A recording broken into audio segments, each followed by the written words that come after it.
one of your expressions all the time, the touch of death. And there is no better example than what we saw Saturday night with Deontay Wilder. Jesus Christ, can that guy punch? I had him losing all the rounds. Yeah, me too. And I thought one round was really close, could go either way, but I had it 6-0. And that right hand, my God. It's so crazy.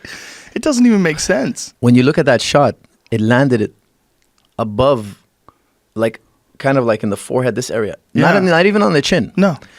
Usually here, if you're a powerful puncher, you could daze a guy. Yeah. But put him out the way he did. Yeah. Wow. And no wind-up, too. No wind-up. Just right from here. Bam! That's touch of death. Crazy. Touch like of death. nobody ever. Think about that guy's record. 41 knockouts.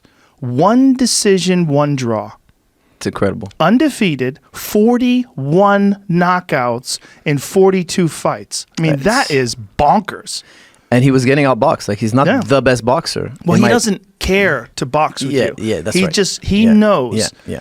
Like, it's such a crazy strategy because out of anyone that has ever fought in the heavyweight division, he is the one guy that literally can shut everyone's lights out with one shot. Everyone's a knockout artist. Foreman was a knockout artist. Frazier, Tyson, of course, was a knockout artist.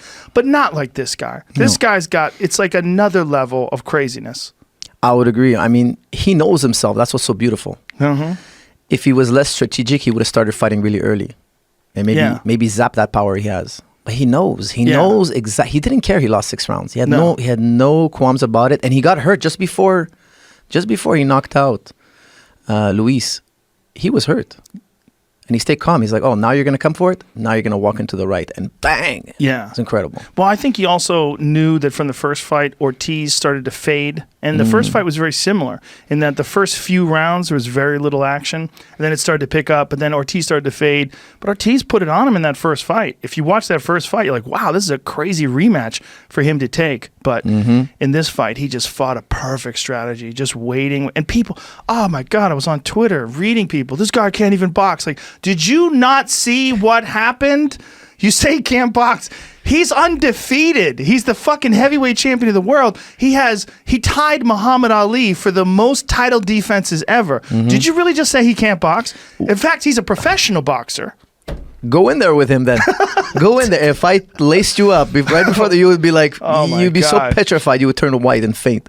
The way he punches is so strange. It's so strange. And you know, when he fought Tyson Fury, he told me he weighed 209 pounds. Oh, really? 209. That's it? That's it.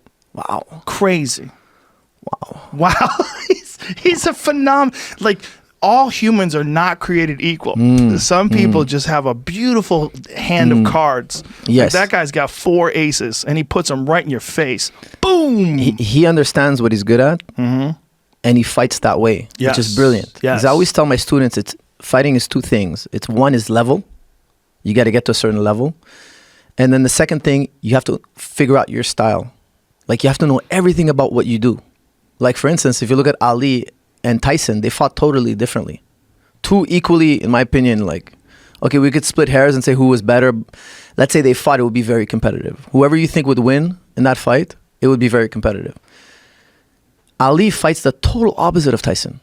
Ali circles supposedly the wrong way. If you look at the book of boxing, they tell you don't circle towards the power side. He doesn't care. In his style, it makes sense.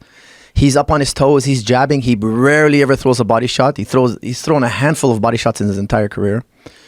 Whereas Tyson is the total opposite. He marches forward. He has that peekaboo style. He has that, he's got the gloves tied up to his chin. And a totally different style. If Tyson tried to fight like Ali, he would lose. But they're at the same level. But they figured out, hey, what am I good at? What advantages do I have physically? What disadvantages do I have physically? And that's why at one point you have to figure out your style. And I feel that's where most fighters fall apart. They never figure out their style. They're trying to do what some trainer told them. They're trying to do what the guy they most admire in the ring does. They never find out exactly what's best for them. That's such a good point because it's such a creative art form in that way. And I do believe that martial arts are an art form. I really do because to me it's so beautiful. Like even that right hand that Deontay landed, that to me was gorgeous. There's never been a prettier sunset or a more beautiful mountain. Just blap! watch that spray. That's the way you see the spray of the sweat come off his head, and then Ortiz crumbles, and Deontay walks away like this, chest up, like, motherfucker, you're not getting up. He knew he wasn't getting up. He knew. When he dropped him, he walked off right away. Like, he knew he was calm. It's the way he walked off too. Yeah, it's just like he knows. He knew.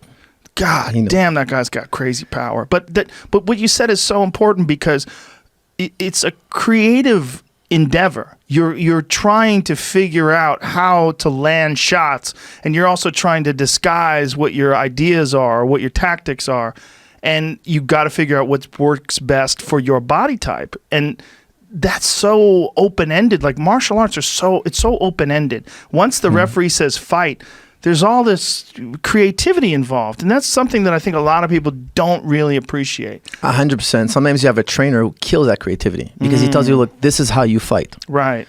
And if you go outside of that mold, no, you're reprimanded.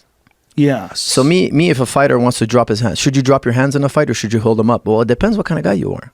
If you got incredible eyes and you see shots coming from a mile away and you're successful with your hands down or one hand down per se, let's say, then keep doing it. But that's why I think sparring is so important, because when we spar, we actually try it. Now we're testing, hey, does this airplane fly? Or is it going to crash and burn?